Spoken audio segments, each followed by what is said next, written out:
So two different models to development, one export-led, one more based on domestic market development. There's so much to keep really that I'm not going to try to summarize at this point, but I'm keeping what Paula said about the FDI. FDI proves to be one of the most volatile types of investment. So it's with the first regulation, with the first crisis, or with the first opportunity or better opportunity outside, FDI is the first to run out sometimes.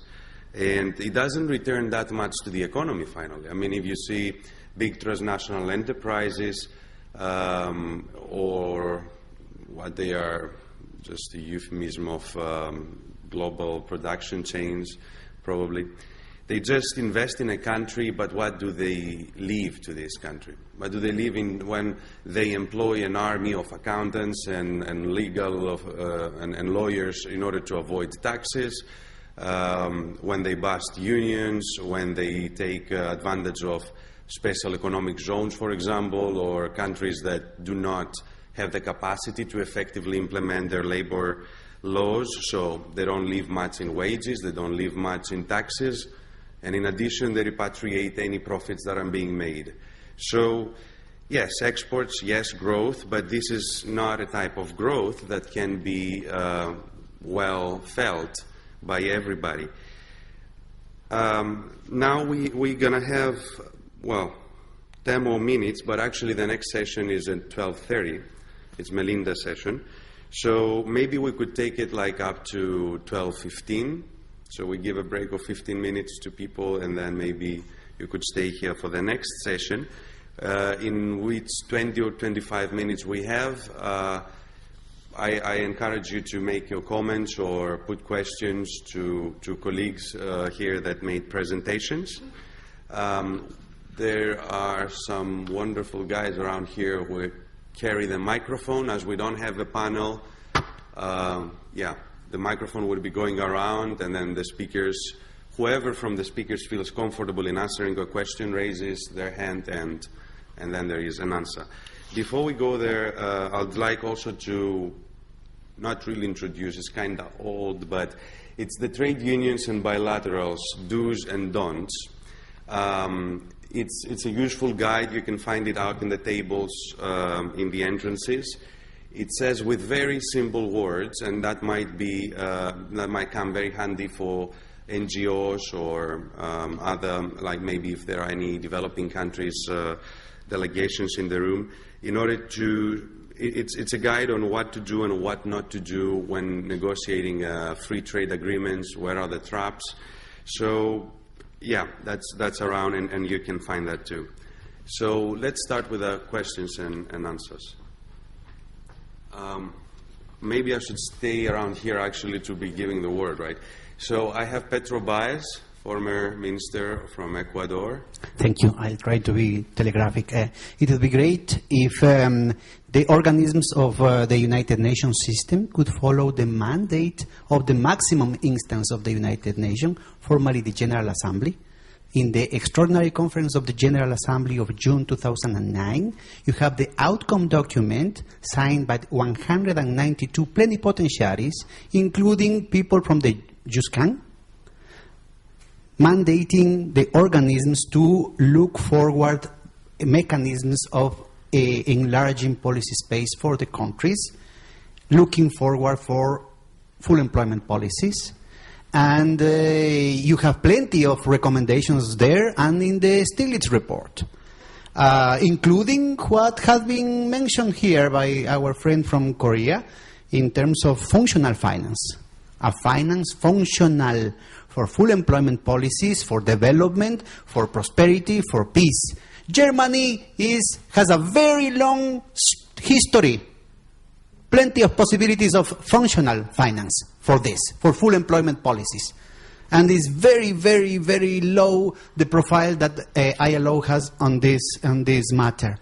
And it's very sad to see that when somebody mentioned the possibility of funding social protection measures and other type of possibilities. Immediately, the only factor that appears as immobile is labor. What about land? What about land? The financial sector has taxed, indeed, land. The private financial sector has taxed land for the last decades through the financial bubbles in amounts that had surpassed by large any possibility of a payroll tax. So you have plenty of possibilities there. And the classical economists and some heterodox economists like Henry George had shown time and again that this is going to improve efficiency, that is going to finance possibilities of full employment policies, that is going to improve technological possibilities in the country, but it's also going to reduce volatility and fragility in the financial markets. We are talking about stability and reduction of risk and uncertainty at the macroeconomic level, at the financial level, and also at the microeconomic level. So sometimes we are all prisoners of the old ideas promoted by the vested interest that were actually triumphant in the signature and the imposition of the WTO conditions. That includes the possibility of this asymmetric trade that is destroying jobs, that is creating a race to the bottom everywhere, under the basis of monopolies, not open economy. This is an euphemism. Everything has increased. Everything that has happened during this financialized free trade, between quotes, globalization has increased monopoly. So we cannot talk about open economies unless under the auspices of the WTO that is now, right now, pushing for the total deregulation in accountancy norms under the basis of a document prepared by Arthur Andersen, the same firm that was involved in the Enron scandals. So, please, the whole discourse at the international organisms is plenty of euphemisms, plenty of myths. We need solutions. The crisis has worsened everywhere. And at least in the realm of the labor world, we need to create other type of environment for a very responsible and rigorous debate. That I don't take as a question, of course, and I'd like to add also not only the monopolies, but also the monopsonies. So what you have in some cases in developing countries, say for example Bangladesh is a case I know, where you have a lot of small and medium enterprises making textiles, and you have one buyer with extreme power, because those small and medium enterprises in some cases, not in some cases, in all the cases, they cannot easily have access to other buyers abroad because they don't know how to make it. Some of them are even in the informal sector, so they cannot formally have papers to export things from the customs. And then buyers are just going there and they just put an unrealistic price, an unrealistic time schedule, and then you have, of course, small and medium enterprises locking workers in order to make this production. You have, of course, massive abuses of labor rights. And then another comment maybe I could make on what Pedro did. We are living in a period of a neoliberal takeover everywhere. In universities, in policies, it's the orthodoxy in that way that it's unacademic and unscientific anymore, because anybody that is going to talk against or try to challenge the basic assumptions like Ricardo's model, which is a very naive one, because it's not only two countries in the world and there are not only two products in the world. They're being shut down, like you're protectionists, you don't belong to this century or whatever. So we really need to change our minds first. It's much harder to de-learn rather than to learn new things, I think. Any comments, questions? Other questions, maybe?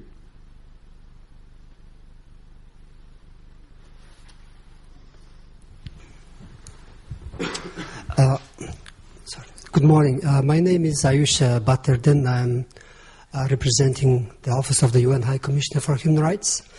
And thank you very much for speakers for this excellent presentations.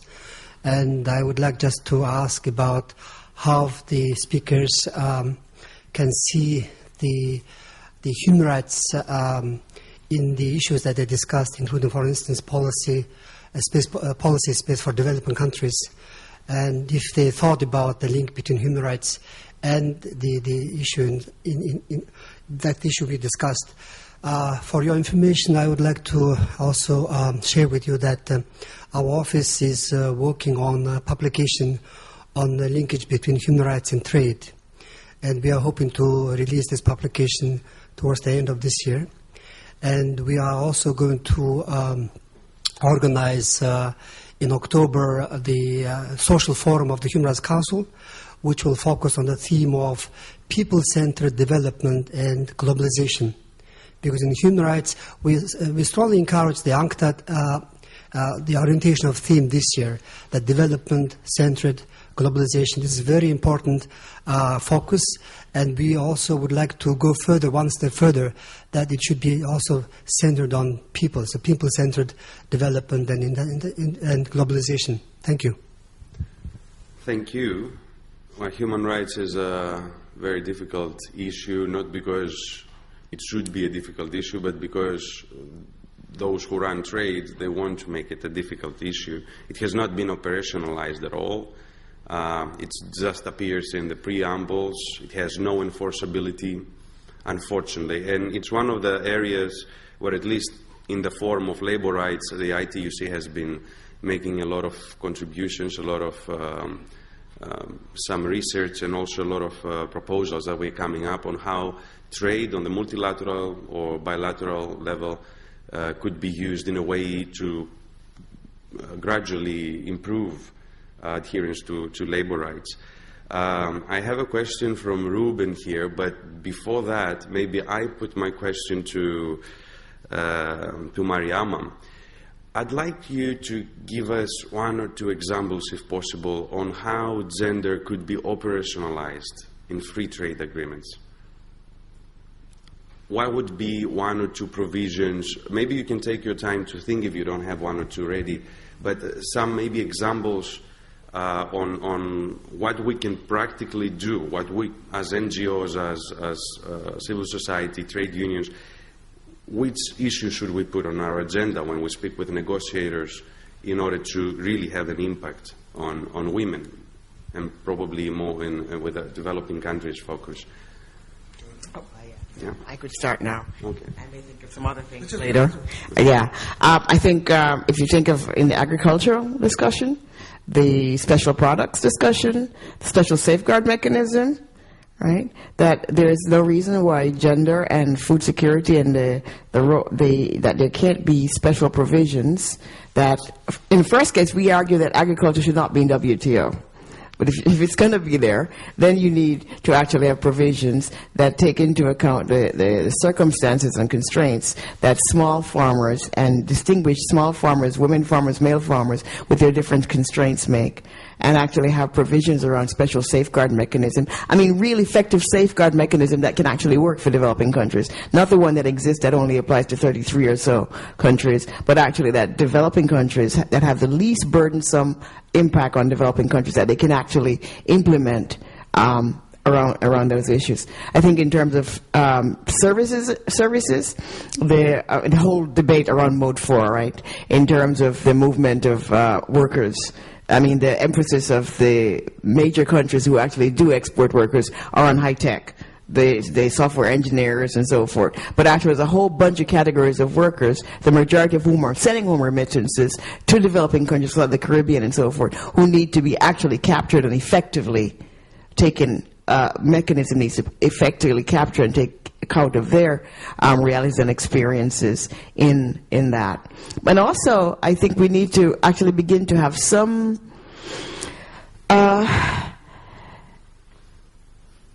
sense of how it is that we deal as international community with the abstraction of healthcare workers and teachers who are primarily female, who are leaving developing countries haven't been educated through the system and through government processes and are being encouraged to go to developed countries. And we need to have some kind of code of conduct or some things, and something that the unions, I think, need to get involved with, because we're leaving healthcare systems, educational systems in developing countries, especially in the Caribbean, totally decimated after expending a tremendous amount of resource. Then the whole question of access to medicine, access to water, and the privatization of water, and then the privatization being a precondition, of course, of liberalization. So the liberalization of water, which actually is not liberalizing, it's actually a monopolization of water, because what we're having is 3 or 4 countries, major companies that are dominating water in Africa and West Africa. So I think there are many areas in which we need to sit down and look at what are the dimensions of these for the care economy, for social reproduction, for labor, and for the various aspects of how we can do this with and also with investment agreement and trade agreements. Yeah, and we need to have some more discussions on these. Domestic workers as well, I would add. Exactly. Ruben. Yes, Yorgos, I will take advantage of being Argentinian and obviously thank the Argentine delegation for their presence here. And I thought that you would start talking for long. That's no.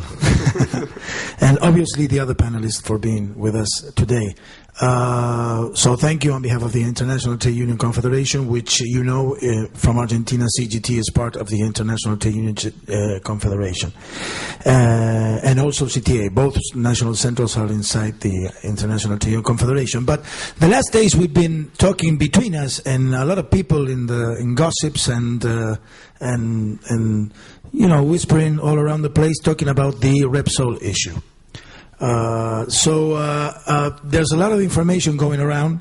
We, the Argentinians, know what happens with Repsol, but maybe it would be a good opportunity. We've been talking about capital flow, we've been talking about revenues, we've been talking about taxing, we're talking about investment. Just in a few words, if you could, Paula, tell us or give us a very short resume about why did we, as a government, as a country, decide to put the oil company in our hands?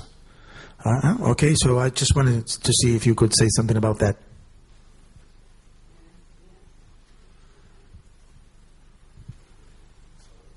So yes, you could. Actually, what I want to say is that he could tell me before that I was supposed to answer about this question. I mean, I could prepare something and at least to think in the words in English about this, but I will try anyway. Natural resource and oil resource, of course, it's a key resource for the development process and for a country. And what we had in Argentina with this FDI, it's an empty of the company. I mean, if you see the figures of the company in the last 10 years, what we have is a lack of investment in exploring new sources. So actually what happened during these 10 years is the company was just taking out the resources we already had without making the new exploration investment. So you had, it's a typical FDI. When you study different kind of FDI, one is resources resource seeking, and that is an example of resource seeking FDI, but without any kind of investment in new exploration. So what the situation that you have now is that Argentina had to import 9 billion of energy and oil and gas, when actually Argentina used to be a country that didn't need to import this kind of resource. So if you are planning to keep on deepening this economic model, you need of course a kind of independence in natural resource and energy. And so it was impossible to have this kind of policy if you don't, can how do you take dirigir? To conduct your own an independent natural resource strategy. So it's for that that we decide to have 51, half plus 1% of the company, but trying to mix, with the objective to mix a private management with the strategy set by the state. This is because we had a bad FDI, and this is one of the examples when you say we are not against FDI, but you have to be more selective with the FDI, because all the development process in the world, all the history teach us that have been set it by domestic and national investment, and FDI can complement this investment. And FDI can complement or not, and that was a good example of that when you don't have the good FDI, and it's for that the Argentinian government decided to take in hand its own strategy with natural resources.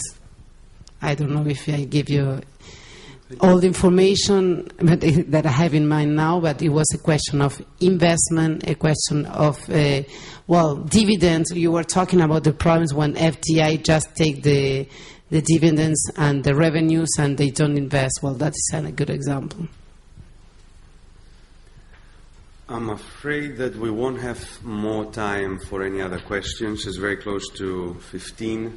Melinda left some copies here of different things. I don't really know what it is, but I suppose it has to do with financial services because that's her focus. So please feel free to take a copy. And before closing, we have a kind of small special thing that we also did yesterday. So for some of you, it might not be a surprise. I have also promised Kate down there an apron. So, as you might have seen all around here, there are a lot of workers from Southeast Asia. And in the taxis you are entering, for example, most of them are from India or Bangladesh. There are a lot of migrant workers here. Boyko Atanasov is here with a Solidarity Center. They're doing a great work in educating these workers on their rights. So it's also like the time that the ILO last year, I think, adopted the new convention on the domestic workers. And the ITUC has joined the campaign, has actually organized the campaign in order to see this convention ratified as much as possible. So there have been 12 countries that have been selected, among them Saudi Arabia, Indonesia, and others, who are other centers or receivers, the biggest senders or receivers of domestic workers. And we are asking for these 12 countries to ratify the convention in 2012. So the campaign's name is 12 by 12. Just two more words in order to explain what are the specific problems that domestic workers are facing. First of all, there's a very strong aspect, gender aspect, because vast majority of them, if not all of them, are women. They have to borrow money from the family, from the friends, in order to buy tickets, in order to pay recruitment fees or any other illegal fees actually that are being imposed on them in countries like Philippines, for example. Then they are coming here and they are finding a completely different reality than what they have been promised, and they find themselves trapped into debt. Sometimes that debt is to family or friends, and in very harsh realities in the ground, including abuses, including raping, including many other things, including lower wages, almost no working hour schedule at all, because they just sleep, and when they are awake the rest of the day they have to work. And unfortunately, many of these problems are here in Qatar and in the region, in countries like Kuwait, in the United Arab Emirates, in Saudi Arabia. We have some of the worst cases of abuse, of even murders that go unpunished. Tell them about what we saw last night on the girls waiting. Yeah, maybe, when you're getting your buses, I don't know if they fall into this category as domestic workers, but they are migrant workers here too. We are taking these nice buses, and maybe sometimes we take a bus with only 1 or 2 persons, and they have to wait for hours maybe to get one of these old buses and leave back to their home. But yeah, well, these are the problems they are facing, and the Convention of the ILO on domestic workers puts a legal framework in place that if there is also some good effective implementation of the laws created under this in the national level, domestic workers can be improved. Their conditions can be improved, and the rights can be respected.